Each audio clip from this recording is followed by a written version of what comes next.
Welcome to the Tech Talks podcast. I'm joined today by Jonty Bale from Cinch. How you doing, Jonty?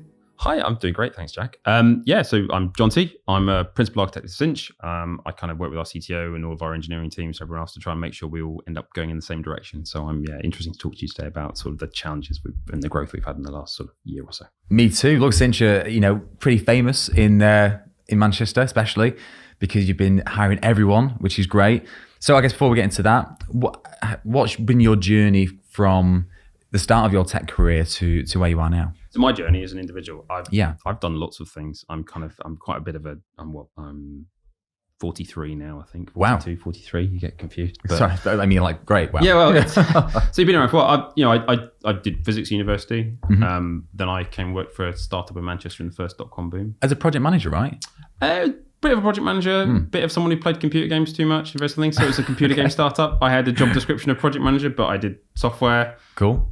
IT operations, networking, racking servers in data centers, a bit of everything really. So it was a 5-man startup. It wasn't a big company. You have to give yourself a label sometimes, but it's not always it's not always the hat you wear, as it were, because quite often, as with all startups, you have to kind of muck it and get what we're doing. So did that for a few years and had a classic .com scenario where I turned up for work one day and the office was shut because the bills hadn't been paid. So I've kind of been on that end of things, but ended up forming a business with some of my co-workers at the time and did that for 7 years.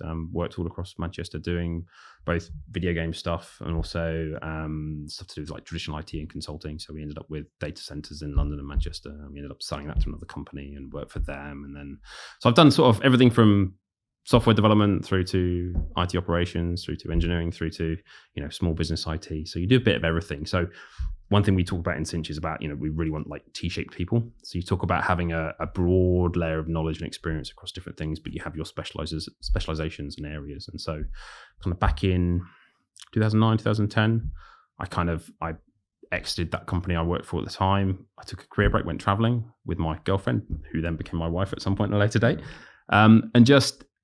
And sat back and said, what do I actually want to do? And I actually really like being creative. Mm-hmm. So I consciously decided to get back into doing software and software engineering and took a job at another startup and then worked through that, worked through a couple of design agencies, ended up working for rental cars or Travel Jigsaw as it was at the time when they were going through one of their high growth phases. For Travel Jigsaw? Yeah. Interesting name.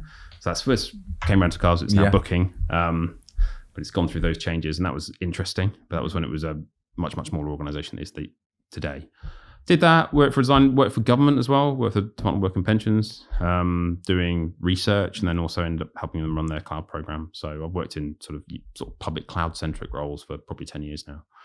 And then my last role was working for a company called One Voice Digital, which is a JV between a Manchester consultancy called ARC and the National Union of Students. Doing their sort of digital student card as a kind of a digital proposition rather than a sort of a traditional sort of voucher-based card you show at the shop. So we did that, and then I've been working at Cinch since October last year, which is, I sort of joined the business roughly when we sort of launched our new offering, which is the direct-to-consumer sales, where we're trying to really take as much faff as we can out of that kind of car ownership, car buying, and sort of car management stuff that you have to do as an individual. Sure. And as someone who's bought cars before having to drive halfway down the country to go and pick up or to go and check out like a Ford Fiesta that you find out is awful. It's crazy that no one's ever thought of delivering cars to your door. You can get anything to your door, traditionally never a car. Well, so what's interesting about Cinch is a very different kind of problem. Traditionally with e-commerce, you're selling, something for 20, 30, 40, maybe £100. We're selling things up to 60, 70, I think even more than that now on the website in terms of £1,000 as a single item. So in terms of that experience you have to deliver for the end users is very different compared to just like buying some socks. Of course. And it's quite challenging actually. I can imagine so, yeah. It's completely different to anything that's ever been done, right? And I guess, so you joined October last year. So what were you brought on to do, and I guess what was your plan? I'll give you about the history about how we got where we are. Please, great. So Cinch is part of a wider group of companies called Constellation Automotive Group. This is made up of a couple of different companies. Primary one being British Car Auctions, which is a company that sort of provides a large amount of the automotive supply chain in the UK. They have own airfields throughout the country, which we hold stock for manufacturers, and also we provide auction services, so do all sorts of things in terms of the second-hand car market. We also have WeBuyAnyCar.com, which is kind of a separate company within the group, but it's doing their own thing, but they feed into that sort of supply chain process. And then we have Cinch. So Cinch started off probably about, I'm having to date myself now because perception of time is a bit strange during the pandemic because you're not quite sure how long ago was this and wasn't it. So maybe 2 years ago, Cinch was launched as an initial offering, which is really much about a classified site. So it's about where people could list their cars for sale. So a sort of more traditional Auto Trader, various other kind of product model. And that was going okay. And we were sort of moving ahead with that, and that was fine. And so when the pandemic hit in sort of February, March last year, I'm trying to check my dates now to remember. It was last year, wasn't it? Yeah. It's difficult to remember. There was a decision to make saying, look, we need to move straight to a direct-to-consumer model. So there'd been some companies in the US that had success. Some competitors had just launched in the UK. So it's getting to that point where people are starting to explore this opportunity. And we as a group sort of made the decision to go, right, we're going to do that now. We can do it better. We can offer a better service. We've got all the right tooling in place. So there was a commitment to rapidly, almost like rebuild the whole site service within 5-6 months. And we scaled from sort of 2 teams to sort of 6 teams, I think, at the time of launch in October. And then that site went live. We had a hard date. We'd pre-booked all the television campaigns, which you may have seen. Yes. Oh, yes. Ryan Clark Neal in terms of our brand spokesperson. That was all pre-booked ahead of time. So there was you can't miss this delivery date. So it was quite a lot of pressure and quite difficult work for the team. So I joined 2 weeks before go live, which is quite interesting. And my experience is. What's interesting in terms of I'm labeled as an architect. I got told a couple of jobs ago that I was an architect. I'd never really referred to myself as such. I like to solve problems. So my role is to bring more experience to the organization, offer challenge to some of the engineering teams and provide them with alternative views and try and look at common patterns we have across the organization and how we can do better or how we can make changes that result in sort of a step function improvement to the behavior of the organization. When you say step function, so it means that rather than, this is a term from electronics in terms of signals, so rather than sort of a slow incremental increase in performance, you're looking for something that's going to rapidly elevate you. Okay. So you're looking to go up in a big step, almost like a kind of a messer if you talk about geography. So you want to go straight up like that rather than just being a slower increment. You're looking for those things that are going to give you that sort of... Have you an example of? When we launched the service, we were not really making use of what we were doing in terms of how we were running and being on top of problems. And you had a term called observability.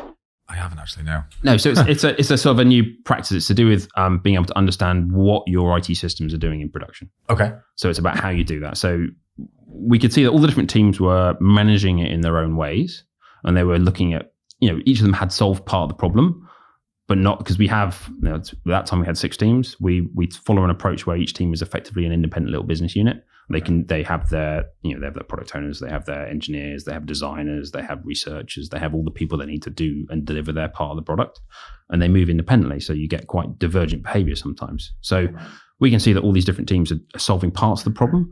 So then my role is to help signal that and work with others in the team to bring that together and say, look, there's the whole problem solved. Go forth, team. And everyone suddenly solves the problem. We can get that sort of much better improvement across the whole of the organization. So I went a bit far ahead there, but so you scaled from 2 teams to 6 teams. Yeah. Remotely. And now we're at 16 teams, I think. Jesus. So, and how long a period is that? So we scaled from 6 teams in October to, it keeps changing. So I have to be honest, I'm not quite current. It was sort of 6 teams about a month ago, 16 teams about a month ago. Again, if you can't tell me, that's fine, but how many people have you hired within that period? I don't know, because it's honestly changing so fast. That's why I'm saying I can't be confident about the numbers. I think we're like north of 100 software engineers at the moment. So I think the org is about 250 to 300 in terms of in-group across everyone. Wow. So it's gone from what was sort of 20 people in Manchester. I think, we're now probably 150 to 200 people sort of based in the Northwest. Well, I think me and any recruiter who's listening to this podcast will have had a call from their candidates saying that they're turning down the job to go join Cinch. So we all know who Cinch are and how many people you've hired, and it's been fascinating. We've got loads of new stuff happening. Our mission is to try and make car purchasing, car ownership as fat-free as possible. So we've got more products coming, new stuff launching, and we need more people to help us deliver that. So we're going to be carrying on with the recruitment. So one of the big things that I've seen companies do in the past when they've grown so quickly is that sometimes you find that it's not sustainable, people leave. How have you avoided that? Well, it's interesting because we're still on a very compressed timescale. Mm. So we're still at a situation where we find a lot of people are not looking to move yet. Okay. But we're doing what we can. So in terms of we're doing an awful lot at the moment in terms of to support things like, you heard of the terms like communities of practice? I'm going to say yes, but no. So it's a kind of an approach. So we're trying to build communities of practice internally within the organization so that as well as, I'm an engineer on a squad that works on, say, search, I'm also part of maybe a back-end engineering community of practice where I can spend some time with engineers from other squads, working with them, doing other projects, doing other stuff that's interesting to me. We're not quite at sort of the Google 20% time you hear referred around, but we want to give people the time and space to explore both things that are of interest to them as engineers and also designers and product people and everyone else, but also to do the L&D, do the learning, do develop, so we've got lots of learning programs supporting our teams. We've got lots of online learning platforms. We're supporting certification, all these other kind of things. So we're trying to do our best to try and level up people as well. Sure. And what we find is that we try to encourage ways of working that empower individuals and empower them to be curious and to learn and to do more things. So I'll be honest, Cinch isn't for everyone. We have had some people come in and go like, yep, this isn't for me, and leave quite quickly because you're expected to be accountable and take ownership of the things you do as a product and you build as an engineer. And if you're willing to do that, you can do whatever you want. No one's going to stop you. Of course. So we sort of comes back to architecture in terms of what does architecture do? In some organizations, architecture is we do a high level design and then we do a low level design and then we give it to an engineering team to build. Right. We don't do that. So what architecture does in Cinch is we supply effectively like guidance and guardrails that says like, we think this is what you should be doing in terms of a happy path. And we would suggest you use these technology, use these approaches. If you don't, that's up to you. But you're on the hook for it. No one else is going to pick it up and run it and live with the consequences. So it's quite empowering for some engineers.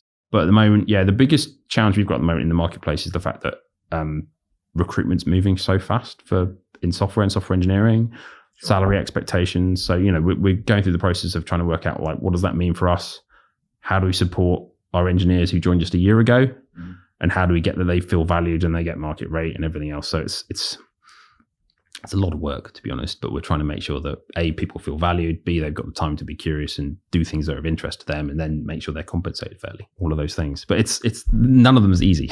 No, not at all. And I couldn't even imagine working for an organization that's hiring that quickly. Yeah, I think we're doing we were doing I know this week we've had 3 BAs join us. I think 2 product owners and a couple of engineers. So it's like 3 a week. It was averaging it from software engineers at one point. And have you found that's affected a culture at all? Again, is it kind of I think what's interesting in terms of our interview process is we focus very much more on people and culture than technology. Brilliant. Because I said the people involved, we've all kind of run different businesses and been involved in different technology business over the time, and you kind of get quite experienced about how to interview your software engineers, and you can not so much a smell one, but you can understand, okay, this person knows what they're talking about, this person doesn't. You can ask pointed questions. So our interview process is normally only 2 rounds or sometimes 3 rounds for some more senior roles, and really they're just conversations. So we don't do technology tests. We don't evaluate any on that basis. We look at can you talk about the technology? Do you understand it? And what we find is that's much easier to do it, and we move very fast on stuff. And there's no point in doing all this other kind of rigmarole you've seen in the past in terms of some technology screening processes, because it doesn't actually tell you whether people can do the real job. Yeah. So that's my next question. I was going to say, because obviously it's a very controversial subject. It's a lot of LinkedIn polls about should you do technical tests, usually from recruiters. Where do you stand? Where do you stand on it? In the past, I've done technical tests. As a hiring manager, I've sent engineers home with tests to do. Yeah. Over the weekend. Yeah, or you say just take 2 hours, but it's really difficult and it's really disingenuous in terms of how as also I've done it as a candidate as well, and I find it's really challenging. You spend more time than you should on it, and it's a big sink on your time to go through a lot of technical tests. And in reality, it doesn't really help you understand whether the person can do the job or not. Okay. Because you're looking you can hit certain things, but nowadays it's not worth it. And what we find is a better option is we will interview, understand you, see if you're the right cultural fit, see if you're the right kind of person, see if you're competent and can communicate, because it's much more about communication is probably more important than can you write code. Obviously, you've got to be able to write code, but that should be evidence as part of your your history of your career. Sure. We don't hire that many juniors at the moment. That's something we are going to try and change in the future. Again, growing like crazy, growing up to 16 teams, I think you said, adding loads of new features, loads of new products to make it faff free, which is a great term. I love that. How do you scale your systems quickly without cutting corners and making sure that they're done the right way? At the start of the pandemic, we made a decision that yes, we wanted to simplify our technology stack. We weren't interested in running more service, so we made a shift to move 100% onto AWS, so Amazon's platform, and use what they call serverless technology. Right. So it means that all our engineers then basically just write code and deploy it. There's no server management, there's no maintenance, there's no real overhead in deploying something. If you deploy a service and it's not used, it doesn't cost you anything. Okay. So we try to make sure that our teams are empowered to do everything to run and operate their services independently. So teams can deploy stuff straight to production. No one else has to be involved. So we try to, when it comes back to scalability, what we try to do is there's something called domain-driven design, which you may have heard of, which is about how do you understand, it's almost like, what's the shape of the thing? So what is it? Is it does an e-commerce website, is it an orders system? Is it a system that displays, we talked about a team called Search. So we form teams around different technical areas. So a lot of people say the first pass of your sort of technology design is your organizational design. So we're very conscious about scaling our organizational to meet the requirements of the different systems. So there's something, I don't know if you've heard of a term called cognitive load. I have. There's a kind of view where what you need to do is make sure that the teams you've got working on areas should be able to hold almost like the whole view of the thing they're working on in their head, right? Without having to constantly, that system's broken, I need to go and work on this system over here, and I need to sort of take a step back and relearn this system because it works completely differently. We make sure that the teams are only working on one thing and they can maintain that in their own head in a way that makes sense to them. So we encourage sort of clear technical boundaries between teams so that when we have an opportunity where we say, right, we need to do a new product, we'll understand, like, is that a new thing? In which case we'll form a new team to build it. Right. Or is it an evolution of something we've already got? In which case we'll say, can an existing team deliver this capability that the business needs?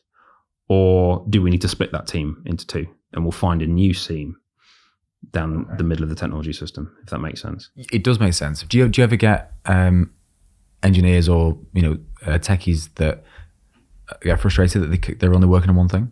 They can be quite large. So they usually don't, because it's about encouraging engineers to be curious and giving them opportunities to explore things outside of what they're doing as a day-to-day work. So we find that most people are really happy to actually be able to focus on, okay, I know this is what I'm doing. When I say one thing, that could be quite broad. Yeah. So we do a lot of work with car finance because we have to sell cars. So a lot of people have finance on the car. So we have a couple of teams that work in that space, and they have many different problems to solve, but it's within one area. Mm-hmm.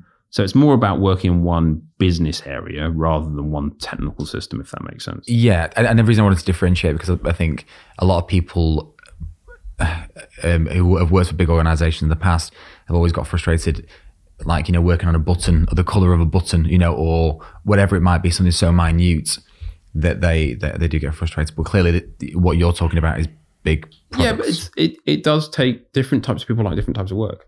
And what we do say is we support, one of the things about having those communities of practice across the organization is that it allows people to understand what opportunity is this for them that sort of scratch their itch. Okay. So we have different types of teams as well. So we have you ever heard of a book called Team Topologies, written by Matthew Skelton, based in Leeds? And you're a lot more intelligent than me, Jonty. No, don't worry. It's a thing that it talks about how you distill the concept of different teams in an IT organization into different types of capabilities and how they interact and that kind of thing. So it's worth having a read if you're interested. Absolutely.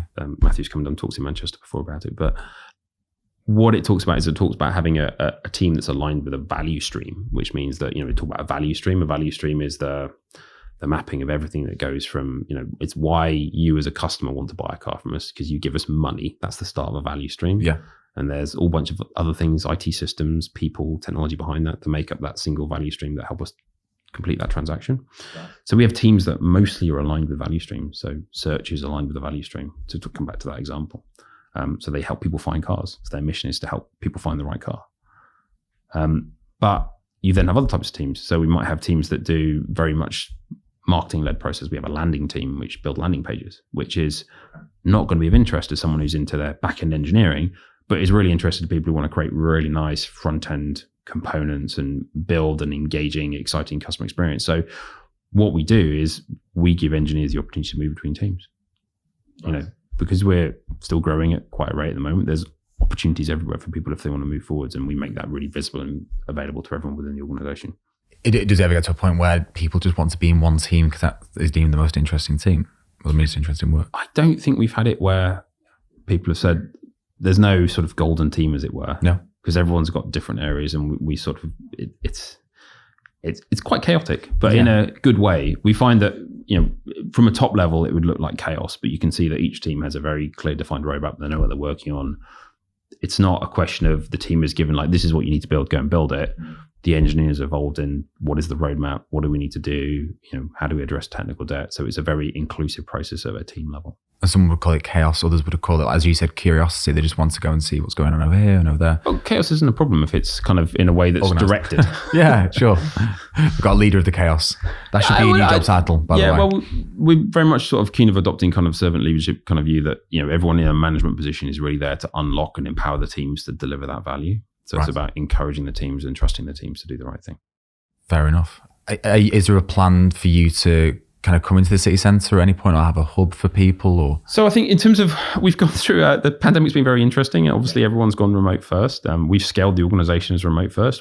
How many people did you onboard remotely? Sorry, I keep asking for figures. I honestly couldn't tell you. I know, you know, we were 2 squads, about 20 odd people. Then it was at 6, probably about 50 to 60 people. And we're now at 16 or more. I think and then we've also scaled our other areas of our business remotely. So our marketing teams, our customer services teams, everyone. I think we're pushing 300 people now across the org. Onboarded a lot of people remotely. Yeah, everyone really, from a very, very small organization. And so we are opening offices alongside sort of other companies in the group. We're doing a kind of a more joined up approach to how we're doing remote working and remote first. So our view as a company is we are remote first as a digital organization, but we are going to be having, I think we're trying to find a new office in Manchester at the moment. We just committed on a new office in King's Cross in London. We're opening one down in Hampshire as well for a lot of our sort of finance and customer services teams. So, you know, we're committed to sort of hybrid working. The view we have though is for engineers is it's remote first, but you would expect to probably be in an office a couple of days a month as an engineer on a team. Okay. And that's mainly for, you know, we're not in a view of presenteeism. We want people to come into the office when it makes sense for them. So we're looking to sort of have the space to facilitate that. So meetings with your team, meeting with the community of practice, getting together to be sociable. You know, humans are sociable creatures. And although it's nice not to have the commute and not to have to worry about that, and it's nice to be able to work from anywhere, sometimes it's great just to get together and see your colleagues at work and have a bit of fun. Sure. And there was always a big joke of when you first met your colleagues first time round and realizing how tall people are. Yeah, we've had that. I'm 6', so people are quite surprised sometimes because you see them on a screen. Yes. It's interesting. Towering over them. Right? No, I get you. You mentioned before you worked for the likes of DWP, obviously a public sector organisation. I assume a lot of red tape, might be wrong, but how does it differ from working somewhere like this to... What it's really interesting is even someone like, even working somewhere like DWPs, you find that there's red tape in some areas, but not others. Okay. So it's a question about what you're trying to do and what you're trying to accomplish. What you find in the civil service is they're under an awful lot of pressure to get stuff done, and you find everyone who works there has got their heart in the right place and is trying to do the right thing. One of the reasons I left the civil service is it became very challenging it's when you run into things that are political is when it gets frustrating. Sure. So things like headcount within the civil service is incredibly political. So I ended up running a team of sort of 30 odd people. I think I had like 3 employees. The rest were all either from suppliers or contractors. Oh, okay. And in the end, when you're in that kind of role, you end up being more of a contract manager / sort of assurance and risk manager rather than someone who actually delivers things. So that's one of the reasons I changed, because I wanted to get back to doing sort of technical work rather than managing work. Sure, that makes sense. When it gets right in the civil service, it's amazing. But quite often there are constraints that make it really hard to do it. But where we are with Cinch at the moment, it's very different. It comes down to that trust and empowerment. Sure. You get a lot of trust in the civil service, but you don't get a lot of empowerment. Right. You can in some situations, depending on which team you end up in and how it's working and all the rest, budgetary approvals and everything else. But in Cinch, you find it's like you're very much empowered to work within the scope you've got, and you can go and do whatever you want. Just go and solve the problem. How would you define empowerment? It's kind of a loose term. So I think is no one's going to tell you no. I think that's what it comes down to. Is we trust you to make your right decisions. You'll sometimes get challenge. You'll get a very strong stage like, are you absolutely sure you want to do this for reasons X, Y, and Z? And it's up to you if you go and do that because you have to live with the consequences. But empowerment as well is like, it's about setting the direction of your own work. So we empower teams, so teams define their own roadmap. Okay. Yeah. Obviously, there's some strategic goals that sit across the organization, and you have to hopefully align with those. But it's like you still get to decide, which order you do things, how is it going to be.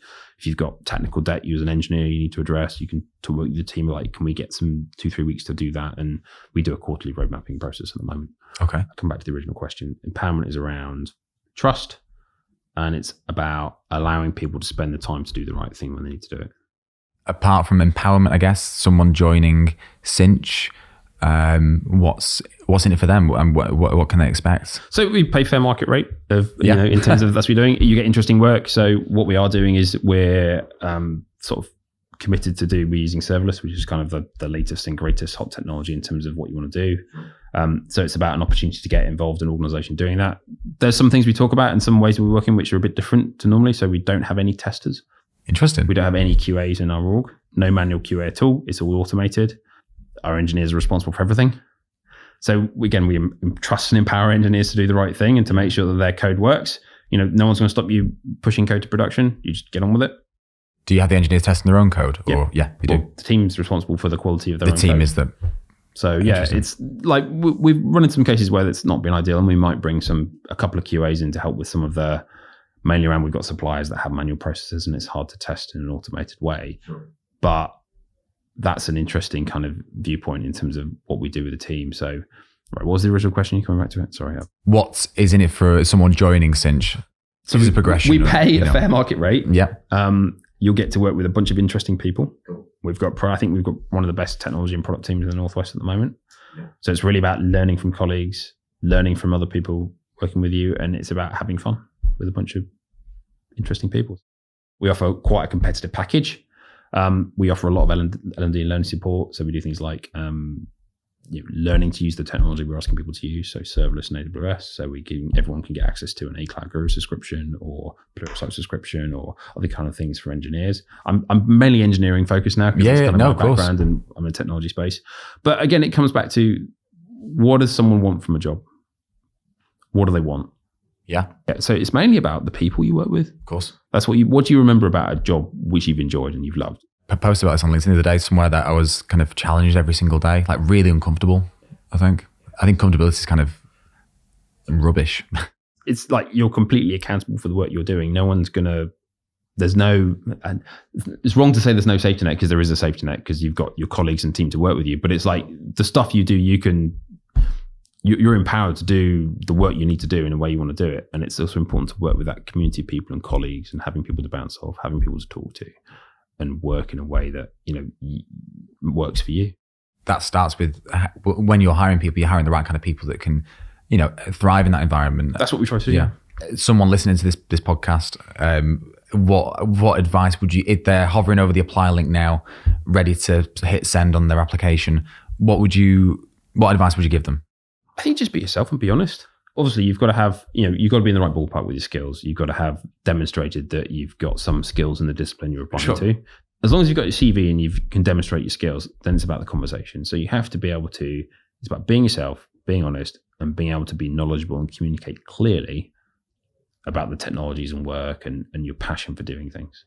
If you're applying for Cinch and you're saying, look, I just want to be given a list of really clear requirements and write some code, this company's probably not for you. Right. If you want to get involved and talk to people, talk to customers, actually understand what we're doing, and then come up with a solution yourself and build it, that's probably the company for you. Like my job is an architect. I'm a principal architect. I work with our CTO. I'm more of a kind of, I just challenge people and throw rocks at people occasionally about things. We expect all of our engineers to be architects. We don't have any other architects in the business at the moment. Okay. So we expect, we talk about software engineering and architecture, there's sort of different ends of the sort of a sliding scale, and every engineer sits somewhere on that scale in terms of what they're doing. And we want everyone probably to be more or less in the middle. So they think about their architecture, what they're building, what the implications are of that, but they also can deliver that code as well. So they've got to have a pretty high level understanding of development in general, right? Yeah, I don't think it has. That's the requirement for a candidate. I think it's about just awareness that you've got to make some decisions. No one's going to tell you what to do, sure. So it flows naturally, and you'll find that most engineers actually want to do that. Okay. It's very interesting to talk about career path in people. There's we talk about a technical track and a sort of a management track, and we're kind of exploring what that looks like in the organisation at the moment. We have everyone is just a software engineer on our teams. We have people specialize in different areas, but everyone's expected just to be a software engineer and do whatever they're asked to do, right, from an engineering perspective. But we do have senior individual contributor roles, so we have principal engineers in the business who sit across multiple teams and that kind of thing. So we're looking at what we're doing about the management track at the moment. But it's like, if you join Cinch as an engineer, you have to be able to be willing to get stuck in everywhere. Looking on LinkedIn, I see that you've hired people that perhaps, because your tech stack is Node React, right? Yep. Yeah. Node React AWS. So you've hired people that I know don't really have particular skills in that area. So I guess where do you stand on people picking up tech skills? Because I think from a recruitment point of view, you speak to clients sometimes that perhaps are like, no, they have to have, maybe it's .NET Core, or you have to have Vue, not Angular, or whatever it might be.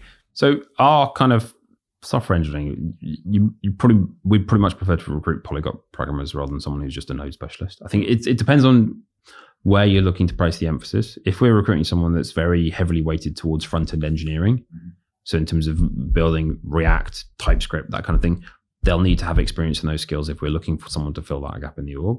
But more generally across engineering as a whole, we're looking for good people who understand the principles and approach of engineering, because the difference between Go, TypeScript, C#, other languages, it's all fairly much for muchness, really. Right. So as long as you understand the basic coding principles, the rest is just syntax. Yeah, and a lot of it comes down to things like understanding of AWS and the principles about how you build in serverless environments. That's it's a score. There's a number of different things you score people on. If you've got someone who's a React wizard, obviously that's a preference, but there's not that many of them. Yeah. So it's about choosing how you can support those individuals in that growth so they can provide value to the organization. Well, yeah, and the reason I asked that, and I'm conscious of time here, but the reason I asked that is because obviously Node, React, AWS, really tough skill set to recruit for because they're very sought after. So if you're flexible on them having those skills, then all of a sudden the pool's a lot bigger, right? Well, I think that's what it comes down to in terms of, it would be nice to have some experience of similar businesses and similar ways of working. So there's a whole bunch of different things you can score people on. But what's interesting, we are training people on sort of React, Node, TypeScript, serverless, and that's kind of a very in-demand skill set, should we say? That's one of the challenges we've got in terms of retention and recruitment of people, that we're training people in some very in-demand technologies, and we're happy to support that. So if you're an engineer who's interested in that stack, please come on, just make us, please apply, and we'll see where we get to. Yeah. I love that. It's we're happy, we're conscious that we know what the market is at the moment. We know that it's these are very in-demand skills. So we're accepting that not everyone has that skill set. Sure. But demonstrate you understand the principles, and then we can have that conversation and we can support people going through that growth. No one's going to be productive in the first couple of months joining an organization. You've been in tech for many, many years. Sorry. What advice would you give to yourself if you were getting tech? Probably said work less. Explain, please. So it depends on when I'd give myself that advice. Okay. So I think I spent an awful lot I burnt myself out in my 20s, basically. Okay. Running my own business, doing my own thing. Let's change that a little bit. So that's probably just personal advice for me. Yeah. I think the biggest advice I give for anyone working in tech is understand your market worth. So I really did not understand what my skill set was and what I was worth until I worked in public sector. Right. So what's really interesting, if you're an engineer who's worked for 10 years in like a digital agency, you may be an awesome engineer, but you're never going to get paid what you're worth. How did you work that out, though?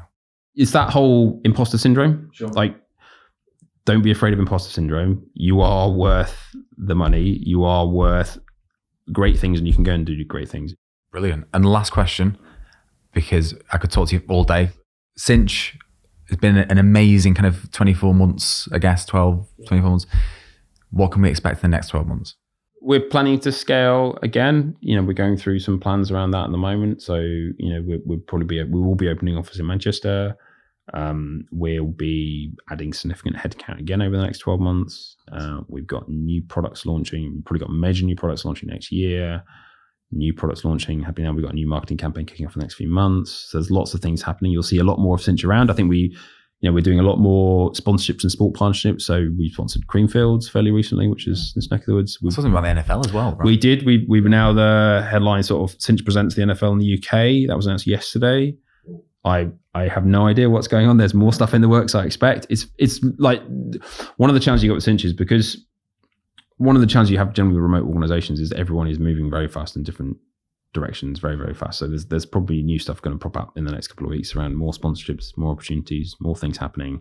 What I'd say is our mission really much is to try and focus on that faff-free purchase and ownership of cars, and we're trying to do everything we can to make that as easy as possible. And I think I think it's also really interesting about the automotive industry at the moment is it's going through a big transition. Mm-hmm. There'll be no more petrol vehicle sales for sale by the end of the decade. Is that a true? Yeah. So there's laws being passed now, I think, in terms of, I may be wrong, but I know it's the intention of the government that, you won't be able to buy petrol vehicle cars by the end of the decade. So what does that mean for businesses like you? Well, I think what I'm saying is the industry is going through a massive change. We'll still be selling second-hand cars. We'll still be selling them. It's been disrupted. Yeah. So, we've got a lot of EVs for sale now because we're starting to, what you see is they're starting now after a couple of years, they're starting to come to the second-hand market. Yeah. That's still a very new emerging market. There's probably new ownership models emerging, all sorts of things that are going to happen that we'll be involved in because we want to try and make that car ownership experience or even that personal transportation experience as faff-free as possible. So there's lots of things happening in Cinch and I really don't know what we'll be doing in 6 months' time. Well, I'm excited to find out. And look, it's been amazing you having on the podcast. Thank you for coming down and excited to see, the next 12 months of Cinch. I am too. It's been a pleasure. Thank you.